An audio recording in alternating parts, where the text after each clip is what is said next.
네, 여러분 안녕하십니까? 자, 정말로 오랜만에 인사를 드립니다. 2달 좀 지난 것 같은데 원래는 이달 초 해서 이제 매달 초 이렇게 끊었는데 2달 정도 여름에 너무 더워서 네, 잠시 좀 방학을 가졌습니다. 자, 오늘은 아, 2달 전에 예고를 해드린 이제 동아시아 주로 이제 중국과 오늘은 일본에 대해서 이야기를 좀 해보려고 합니다. 그러면서 현재의 중국과 일본의 모습도 잠깐 언급을 하면서 마무리를 하겠습니다. 중국 먼저 한번 이야기를 해볼까요? 중국 굉장히 유구한 역사를 갖고 있죠. 네, 사실은 한반도도 중국으로부터 이렇게 사실 영향을 받은 게 많습니다. 네, 그거는 뭐 사실이죠. 네, 그거를 단지 한반도에서 우리 민족이 뭡니까 독특한 새로운 형태로 문화를 재탄생시켜서 그런 거지. 사실 근본적인 거는 중국으로부터 우리가 영향을 받았죠. 네. 피도 좀 섞였습니다, 많이. 네. 뭐 우리는 뭐 한민족 하지만은 그래도 중국으로부터 해가지고 쭉 이렇게 넘어온 건 사실이에요. 네. 그리고 우리가 일본으로 또 영향을 줬죠. 이거는 거스를 수 없는 역사적인 예, 흐름이자 진리이자 많은 문서들이 그렇게 예, 역사학자들에 의해서 증명이 되고 있는 상황이죠. 중국은 굉장히 유구한 우리나라 한반도가 5천 년이라고 하는데 네, 거의 제가 봤을 땐 거의 비슷한 시기에 갈라져 나왔다고 봅니다. 네, 중국에서 이제 한반도로 또 이렇게 그래서 거의 정말 중국도 만만치 않은 유구한 역사를 자랑을 하죠. 이제 나라가 국가적인 형태를 띠고 우리가 이제 언급을 할 수 있는 것은 뭐 3천년 전, 기원전 3천년 전에 이제 하나라가 중국에서 하나라가 등장을 하게 되고 주전 1100년쯤에 주나라가 들어서게 되고 네. 그게 이제 200년대까지 이제 갑니다. 그 다음에 주전 900년경에 진나라가 등장을 합니다. 특히 진나라는 황화 문명과 장강 문명을 통일한 최초의 국가이기도 하지요. 네, 진나라. 그리고 이 진나라의 유명한 시황자가 있죠. 시황자. 요즘 중국이 시진핑을 이제 시황제라고 이야기를 이제 하는데, 시진핑이 이제 3년임으로 해서 이제 종신 집권을 꿈꾸죠. 공산 국가에도 1인 독재는 사실은 용납을 할 수가 없는 시스템인데 지금 그거를 꾸미고 있습니다. 시진핑이. 공산당은 그야말로 일당이죠, 일당 독재죠. 그러니까 그룹 지도 체제입니다.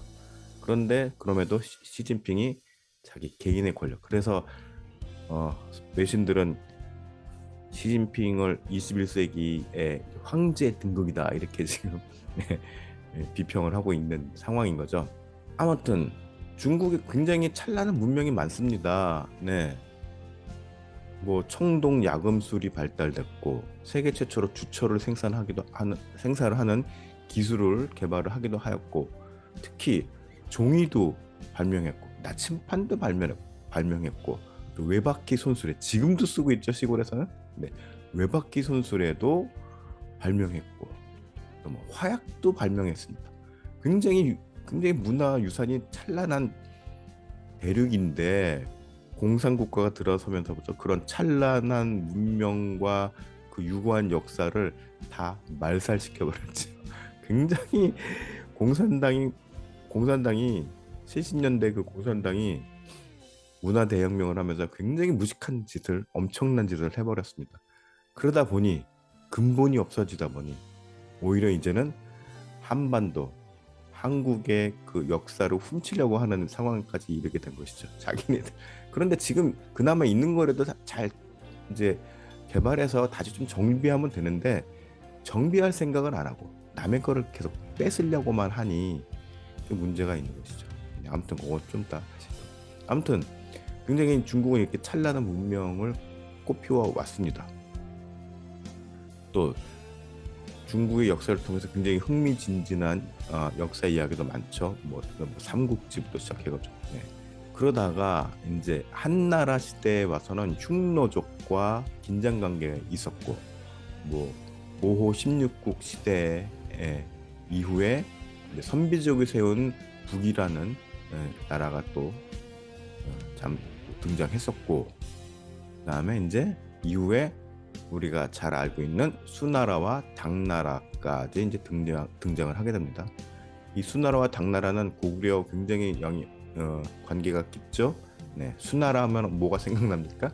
네, 우리가 초등학교 때부터 줄곧 배워온 살수대첩이 생각나죠. 을지문덕 장군이 살수대첩을 일으켜서 수나라를 아주 그냥 파탄을 냈죠. 그 다음에 당나라도 고구려 말기에 이제 쳐들어왔죠. 그래서 우리가 가장 유명하게 알고 있는 전투가 뭡니까? 네, 우리나라 영화에도 나왔던 안시성 전투가 굉장히 영화로도 나와서 굉장히 친숙하죠. 네. 중국도 가만 보면은 오히려 일본보다 중국과의 그 전쟁이 더 많았습니다. 그렇죠. 네. 그럼에도 사실 한반도가 사실은 엄연히 말해서 중국 그 한족에게는 저희가 지배를 당한 적이 없어요. 네, 침략은 많이 당했지만 다 물리쳤죠. 그래서 미국의 유명한 그 어느 교수는, 잠깐 제가 지금 이름이 생각이 안 나는데, 그 중국 그 유학생들이 하도 막 한국을 무시하는 발언을 하니까 그런 얘기를 했다고 하죠. 그럼에도 너희들은 중국이 그렇게 잘났다고 하는데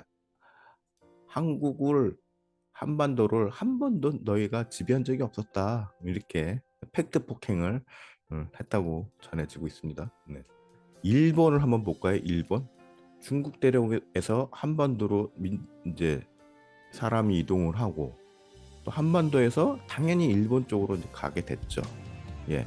그리고 이제 일본 하면은 대표적인 이제 원주민이 있습니다. 아이누족과 류쿠족이 있습니다. 아이누족과 류쿠족. 네. 그래서 지난번 그 일본 하계 올림픽 때 그 아이누족이 이제 소수 민족을 막 우리는 공평하게 한다 그래가지고 아이누족도 막 등장을 하고, 소수 민족. 그런데 일본도 사실은 이런 소수 민족들한테 굉장히 차별적인 정책을 많이 펼친다고 하죠. 자, 류쿠족은 어느 곳에 있습니까? 네, 오키나와죠. 오키나와. 지금 이곳이 굉장히 차별을 많이 받았다고 합니다. 그렇죠. 그다음에 2차 대전 때도 굉장히 이 류쿠 원주민들을 총알바지로 많이 쓰고, 지금까지도 굉장히 차별 정책을 많이 하고, 그래서 오키나와에 미군이 주둔해 있는데 그 미군 문제 때문에 굉장히 갈등이 심하고, 심지어는 인터넷상에 떠도는, 그게 사실인지는 모르겠는데, 이 류쿠족이 독립을 추진한다고 하는 그런 이야기들도 있습니다.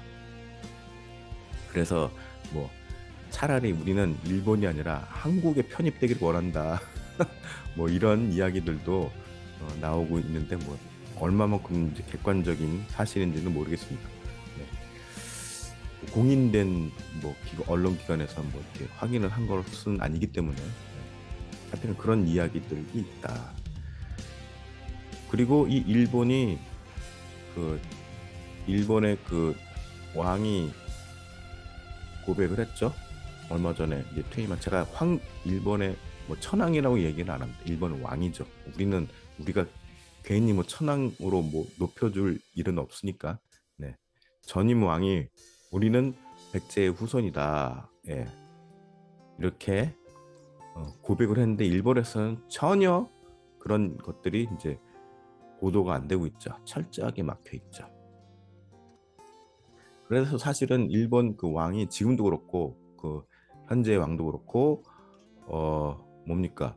한국에 대해서 우리가 조선을 지배한 것에 대해서 굉장히 미안하게 생각한다, 사과한다 그러고 사죄한다 그러고, 왕들은 그렇게 이야기를 하는데 지금 현재 일본 정부만이 그거를 부인하고 있죠. 네.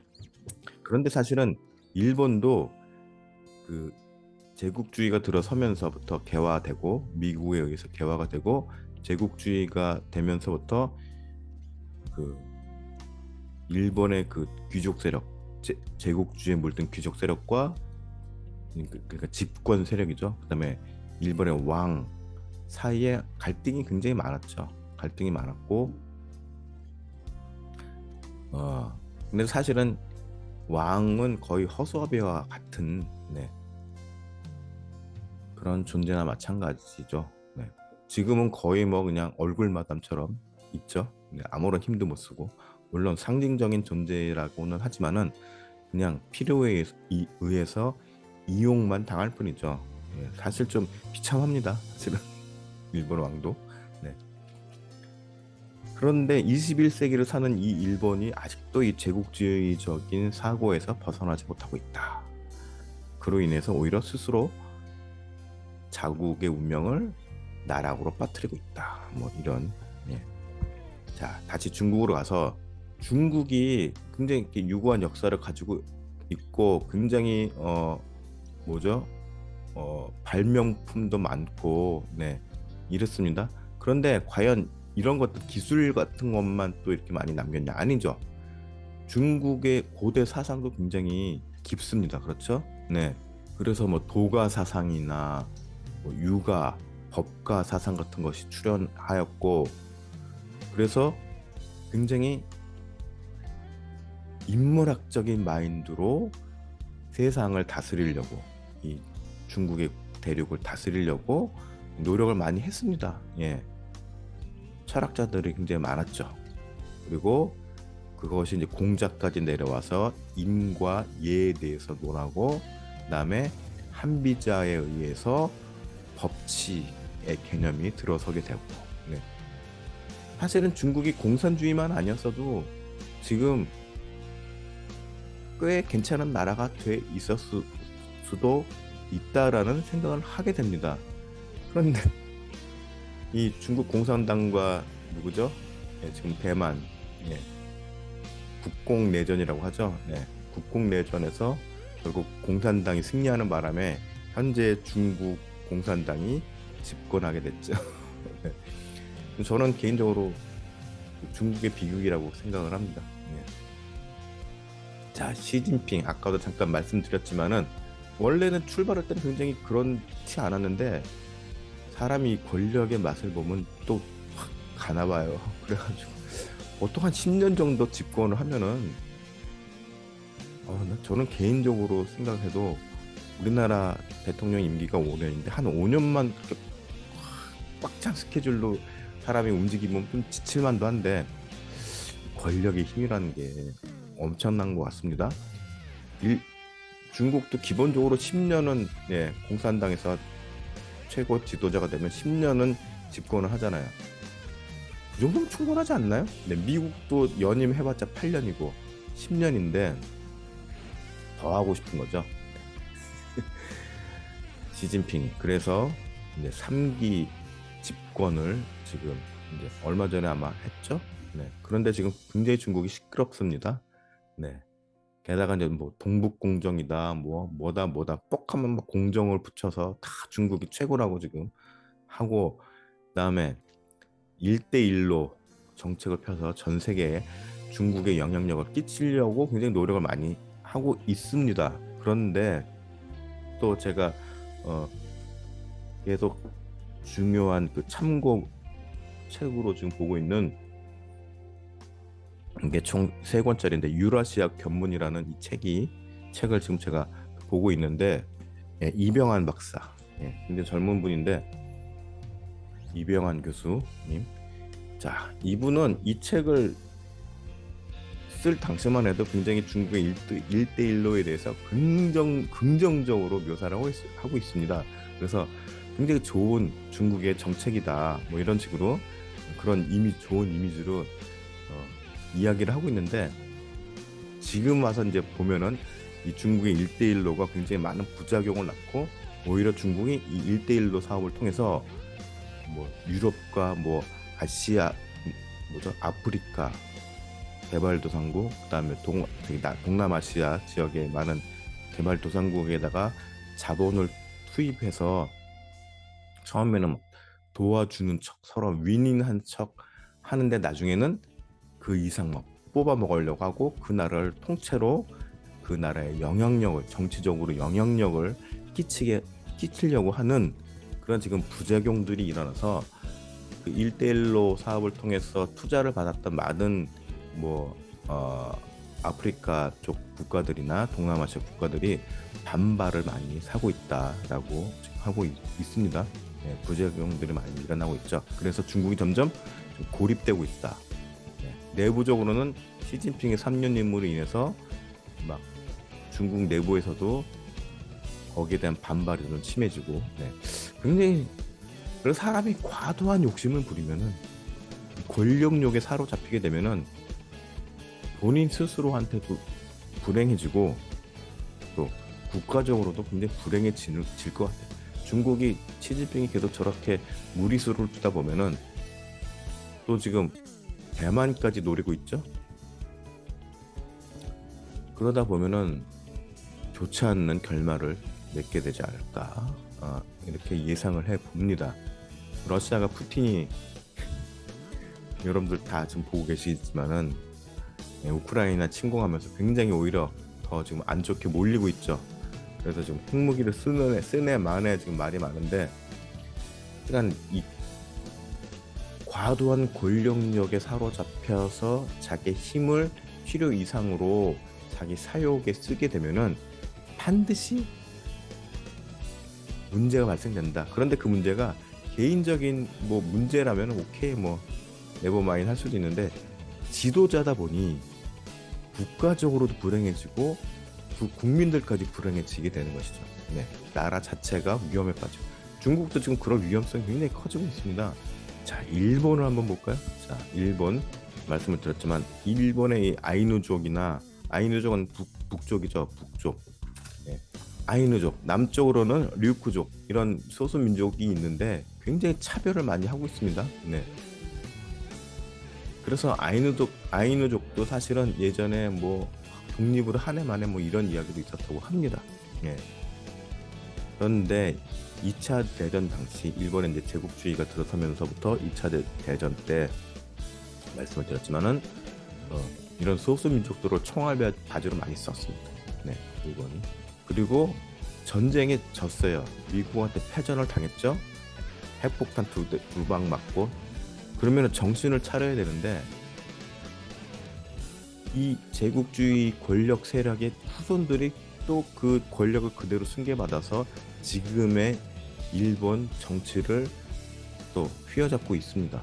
네, 대표적인 가문이 아베 가문이죠. 네, 아베 가문은 조선의 마지막 그 총독도 아베죠. 아베 할아버지인가요? 네, 얼마 전 아베 수상에. 그러다 보니 일본의 이 제국주의 후손들이 지금도 권력을 잡고 있으니 아직도 제국주의적인 그런 향수에서 벗어나질 못하고 있는 것이죠. 그래서 서슴없이 일본도 마찬가지로 역사를 왜곡을 하는 것이, 제국주의, 자기네가 최고인데 과거의 그 흑역사들은 다 없애버리고 싶은데, 그래서 왜곡을 하는 것이죠. 네. 그런데 역사라는 것이 그렇게 지운다고 지워집니까? 안 지워지죠. 오히려 더 계속 발굴이 되죠. 네. 그래서 일본도 계속 지금 어떻게 되고 있습니까? 일본도 사실은 고립되고 있어요. 점점 미국과도 지금 갈등이 점점 심해지고 있고. 자, 미국은 일본한테 전쟁을 이긴 국가입니다. 그러다 보니 어떤 감정이 있습니까? 미국은 일본을 진짜 소국처럼 여기고 있어요. 소국. 예. 형님국가, 아우국가 이거죠. 네. 그래서 말 안 들면은, 그래서 일본이 한때는 세계 2위 막, 예, 미국을 능가하는 80년대 그 버블 경제 이후에 미국을 능가하는 경제력, 파워를 가졌다 해가지고 미국한테 맞짱을 한번 떴다가 미국이 한번 팍 치면서 주저앉았죠. 예, 주저앉아서 이제 잃어버린 30년, 80년, 90년, 2010년, 지금 잃어버린 40년째가 돼가고 있는데, 바닥이 없는, 끝없는 추락을 지금 하고 있죠. 네. 경제를 근본적인 토대를 살리려고 하지 않고 어떻게 합니까? 계속 돈을 찍어내죠. 돈을 찍어서 그걸로 돌리고, 돈 찍어서 돌리고, 무슨 달러 찍어내듯이. 그런데 일본의 엔화는 기축 통화는 아니잖아요. 네. 달러가 기준인데, 네.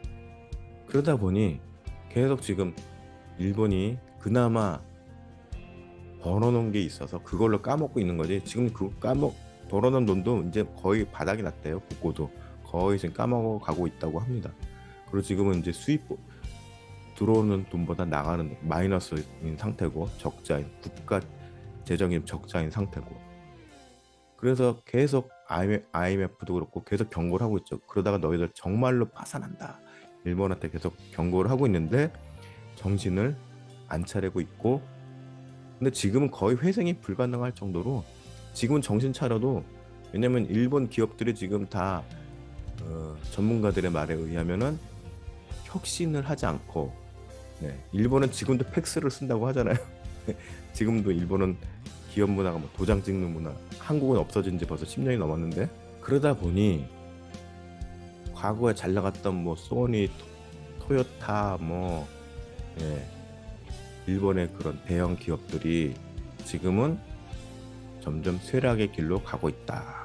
뭐 히다치 뭐 이런. 예. 옛날에 80년대 저희 젊었을 때, 청년 때만 하더라도 일본 제품으로 막 이랬는데 지금은 네, 지금은 오히려 삼성이 최고죠. 삼땡이 최고죠. 네, LG 뭐 삼성, LG 뭐, 예, 대한민국의 그 브랜드가 세계를 지금 또 호령하고 있습니다. 당당히 어깨를 나란히 하고. 그래서 얼마 전에 이제 바이든이 대한민국 요즘 뭐 문화권, 경제권 잘 나가니까 한번 또 일본처럼 눌러주려고 삼성이나 뭐 기아를 미국에 유치해 놓고, 자본을 유치해 놓고 뒤통수를 한번 쳤죠. 확 망하게 하려고. 그런데 오히려 지금 삼성이나 뭐 LG나 이런 기업들이 우리는 일본이랑 틀리다 그러면서 오히려 그 아직 투자가 완전히 된 게 아니기 때문에 발을 빼고 있습니다. 발을 빼서 뭐 멕시코나 뭐 이런 데로, 뭐 캐나다, 유럽 이런 쪽으로 이제 투자를 분산을 지금 하려고 합니다.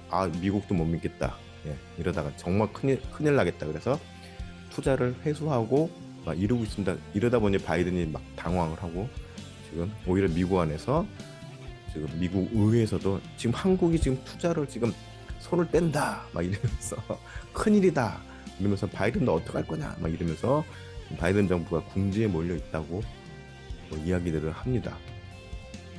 그런 것까지는 뉴스에 다 뭐 나오지는 않는 것 같은데, 하여튼간 바이든이 한국의 뒤통수를 친 건 맞죠 지금. 근데 미국이 여태까지 한국의 뒤통수를 친 적이 한두 번이 아니었습니다. 그런데 재밌는 것은 그 이면에 언제나 백그라운드에는 중국이 있었고, 또 백그라운드에는 일본이 있었습니다. 네, 일본이 있었습니다. 이 두 나라가 언제나 한반도의 그 결정적인 운명의 그 갈림길에서 지대한 영향력을 미쳤습니다. 중국과 일본이 말이죠. 그런데 한국은 그러한 그 모진 굴곡의 세월 속에서 은근과 끈기로 버티면서 오늘날의 문화로 꼽히고, 백범 김구 선생님이 소환한 그 이상적인 세상이 지금 대한민국을 통해서 펼쳐지고 있죠. 네, 문화 강국으로 우뚝 서고 있고, 경제 대국으로 발돋움하고 있고, 더불어서 군사 강국으로, 세계 군사 순위가 6위죠 지금. 네, 일본이 지금 7위인가 8위까지 떨어졌다고 합니다. 경제력이 떨어지면 군사력도 떨어집니다. 그렇죠? 네. 경제력이 올라가면 군사력도 올라가죠. 일단 이 중국과 일본이 이렇게 찬란한 문화와 역사를 가지고 있었음에도 불구하고, 그 리더십들의 그 잘못된 생각과 욕심과 아집으로 인해서 그 모든 문화유산들을 다 뭉개뜨리고 네. 지금 21세기 들어서 서서히 고립되고 있고 무너지고 있다. 이런 것들을 우리가 역사를 통해서 배워야 합니다. 그리고 하나님께서도 어느 민족이건 간에 인류의 역사를 통해서 역사를 무시하고 자연스러운 순리를 무시하고 절차를 무시한 그런 민족이나 그런 국가에 대해서는 한마디로 교만하죠. 교만함이 땅에 하늘을 찌르는 그런 민족에 대해서는 가차없이 하나님께서 치셨습니다. 네, 무너뜨리셨어요. 네, 살살살살 해가지고 좀 키우는 것 같으면서 그 민족을 통해서 다른 민족을 치게 하고 이런 식으로 해가지고 가차없이 다 무너뜨렸습니다. 근데 저는 중국이나 지금 일본도 이렇게 교만하게 굴고 세계적으로 안하무인한 그런 태도로 보인다면은 하나님께서 치셔서 왜요? 그게 그 하나님께서 심어놓은 이제 설정하신 질서죠, 질서. 근데 그 질서의 흐름을 자꾸 역행하면은 반드시 문제가 생기게 돼 있고 안 좋은 문제가 생기게 되는 것이죠. 네. 그래서 중국과 일본에 대해서 오늘 자 이렇게 간단하게 언급을 해봤고 서서히 이제 주후 AD 세상으로 이제 넘어가 보도록 하겠습니다. 네, 오늘은 여기까지 하겠습니다. 감사합니다.